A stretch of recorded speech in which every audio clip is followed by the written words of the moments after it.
今日はダイソーの3球技で遊びます。組み立て式300円の商品です。最近話題の地動説を学びましょう。中身を見ていきます。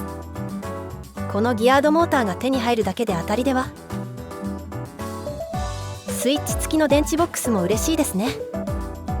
実験用のレポート用紙がついてます。学校の自由研究のネタになりそうです。説明書も付属。組み立てに特に道具は必要ありません。接着剤もいりません。裏面はなぜか英語版。パーツは全部でこんな感じ。発泡スチロールの玉はちょっと安っぽいですね。手で押せば簡単に取れますが、バキッと折ってしまわないように注意。全部切り離しました。先にモーターと電池ボックスを接続。説明書にはコードをねじるだけと書いてありますが、一応ハンダ付けしておきます。はめ込むだけなので簡単ですね。はめ合いはやや固めです。モーターを組み込み、歯車を組んで、回転はスムーズ。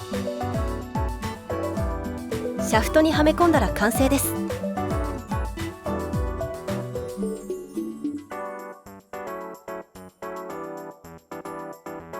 オレンジのパーツで固定して終わり。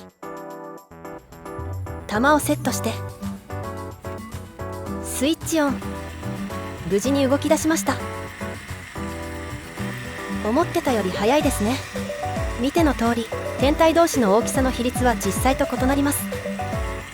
発泡スチロールの玉じゃちょっと物足りないですね。跳ねるゴムボールを買ってきました。交換したらいい感じです。回転が速すぎるので手元にあった PWM コントローラーをつけます。こんな感じでつけてみました。これで速さは自由自在。ゆっくり回すとより観察しやすいですね。